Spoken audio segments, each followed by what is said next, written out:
అందరికీ నమస్కారం. 2 రాష్ట్రాల్లో ఉన్నటువంటి తెలుగు ప్రజలకు, భారతదేశంలోనూ, యావత్ ప్రపంచంలోనూ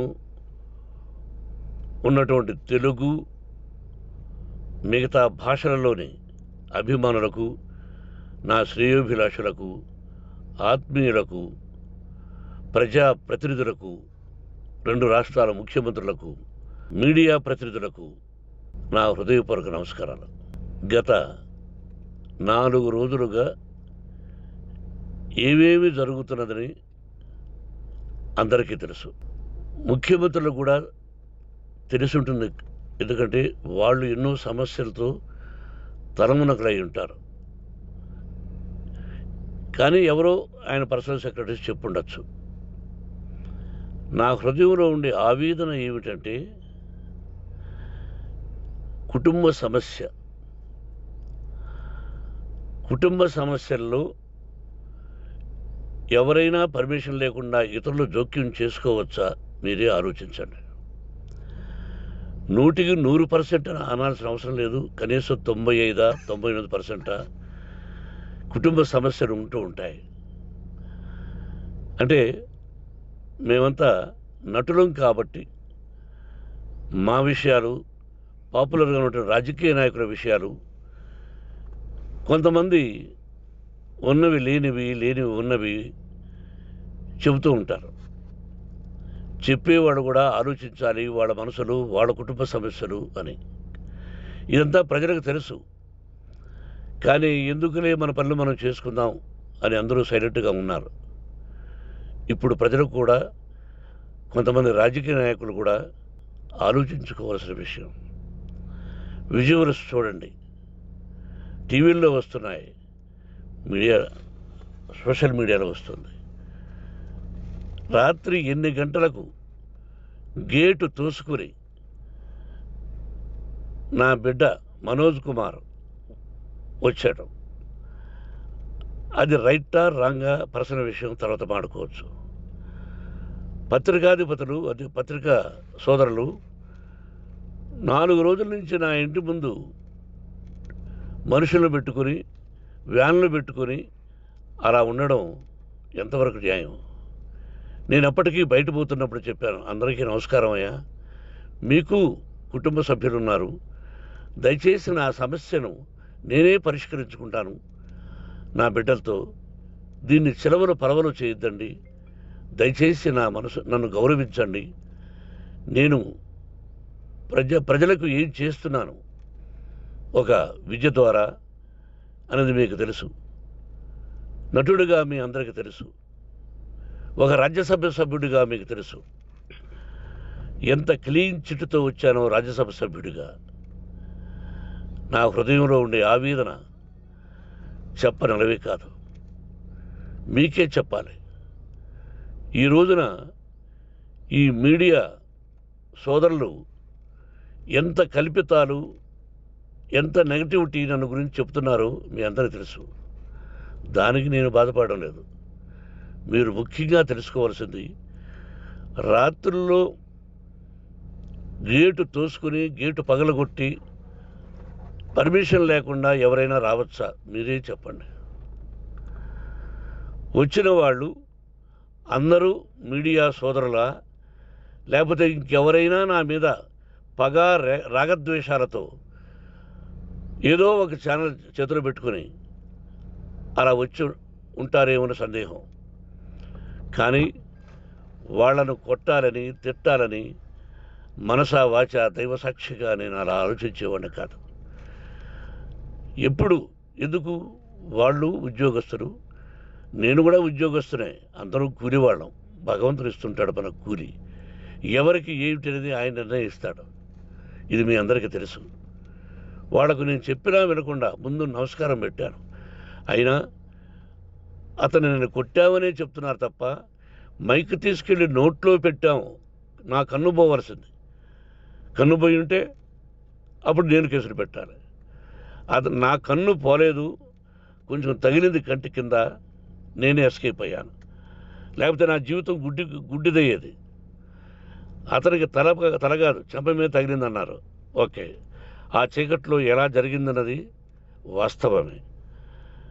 మైకు లాక్కోవడం, వాడు నన్ను కేకలేయడం, ఆ దీనిలో ఘర్షణ జరిగింది. నేను కొట్టిన దెబ్బ అతనికి తగిలింది అన్నారు. దానికి హృదయపూర్వకంగా బాధపడుతున్నా. అతను నాకు తమ్ముడే. ఒక తల్లి బిడ్డలం కాకపోయినా I love them, I like them. అటువంటిది ఈ రోజుకి బాధపడుతున్నా నేను. అయ్యో, అతని భార్య ఎంత బాధపడుతుందో, అతని పిల్లలు ఎంత బాధపడుతున్నారో అని నేను ఆలోచిస్తున్నా. మరి నేనెంత ఆవేదనకు గురి హాస్పిటల్లో అయ్యానో. నటించింది సినిమాలో నటిస్తాను తప్ప నిజ జీవితంలో నటించాల్సిన అవసరం లేదు. నాకున్నది ఒకటి ధైర్యం, సాహసం. నీతిగా, న్యాయంగా, ధర్మంగా బ్రతకాలన్నది నా ఆలోచన. ఎందుకు కొట్టాలి? గేటు బయటుండి నేనేమైనా అసభ్యకరంగా వాళ్ళని కొట్టుంటే డెఫినెట్గా నా మీద 50 కేసులు కాదు 100 కేసులు పెట్టి నన్ను అరెస్ట్ చేయొచ్చు. లేకపోతే నేనే పోలీస్ స్టేషన్ పోయి, అయ్యా, ఆవేశంలో నా ఇంటి బయట ఉన్న వాళ్ళను కొట్టాను, నాది తప్పే అని పోలీస్ స్టేషన్కి ధైర్యంగా పెడతాను. కానీ ఇంటి లోపలికి వచ్చి నా ఏకాగ్రతను, నా మనశ్శాంతిని భగ్నం చేశాడు. ఆల్రెడీ నా బిడ్డ చేస్తున్నాడు. అయినా నీ కన్నబిడ్డ, ఎప్పటికీ నీ కన్నబిడ్డే. ఏదో ఒక రోజున న్యాయం జరుగుతుంది, మేము కూర్చొని మాట్లాడుకుంటాం. దీనికి మధ్యవర్తులు అక్కర్లే. కుటుంబ సమస్యలకు బయట వాళ్ళని పిలిపించి ఇలా చేయండి, మీరు ఇలా మాట్లాడండి అని చెప్పక్కర్లే. కట్టు బట్టలతో మద్రాసుకు వెళ్ళేవాడిని. ఆల్రెడీ మీకు చెప్పాను. పైసా లేకుండా కట్టుబట్టలతో, చెప్పులు సగం కింద అరిగిపోయి అలా వెళ్ళినవాడిని. మా తల్లిదండ్రులు అద్భుతమైన జన్మను ప్రసాదించారు. ఒక్క పైసా ఇవ్వాల. నా కష్టార్జితంతో నేను సంపాదించి ఈరోజు నేను కులమతాలకు అతీతంగా 25% ఫ్రీ ఎడ్యుకేషన్ ఇస్తూ, నా స్థాయిలో నాకు తగిన సహాయం చేసుకుంటూ, వరద బాధలు వచ్చినా, ఇంకోటి వచ్చినా, అన్నయ్య ముఖ్యమంత్రిగా ఉన్నప్పుడు కూడా ఎన్నో చేశాను. బట్ అవి మర్చిపోయి ఈరోజు కొట్టింది మాట్లాడుతున్నారు. ప్రజాప్రతినిధులారా, నా అభిమానులారా, తెలుగు ప్రజలారా, తమిళ, మలయాళం, కన్నడ అభిమానులారా, ఆలోచించండి. నేను చేసినది తప్పు, కొట్టినది తప్పు. ఏ సందర్భంలో కొట్టాల్సి వచ్చింది? మీ ఇంటికి దూరితే ఒప్పుకుంటారా? మీ ఏకాగ్రతను భగ్నం చేస్తే ఒప్పుకుంటారా? మీరే ఆలోచించండి. న్యాయాధిపతులు కానీ, ప్రజాప్రతినిధులు కానీ, అభిమానులు కానీ, వ్యాపారస్తులు కానీ, ఇదే మీడియా ప్రతినిధులు కూడా వాళ్ళ ఇళ్ళలోకి ఎవరైనా దూరి, ఏయ్ మమ్మల్ని గురించి ఇలా రాశావు అని ఆ ఇళ్ళల్లోకి ఒక 10 మంది వెళితే వాళ్ళు దండం పెట్టి పంపిస్తారా? ఏం చేస్తారు చెప్పండి? మీకు టీవీలు ఉన్నాయి, మాకు టీవీలు లేవు. నేను కూడా రేపు టీవీ పెట్టచ్చు. అది కాదు గొప్ప. నా హృదయపూర్వకంగా చెప్తున్నా. అతని మనసును బాధ పెట్టినా, అతను గాయమైన దానికి చాలా చింతిస్తున్నాను. చింతించే లాభం ఏమిటండి అంటే, మరి ఏం చేయాలి? మీరు చేసిందంటే మళ్ళీ చెప్తున్నా.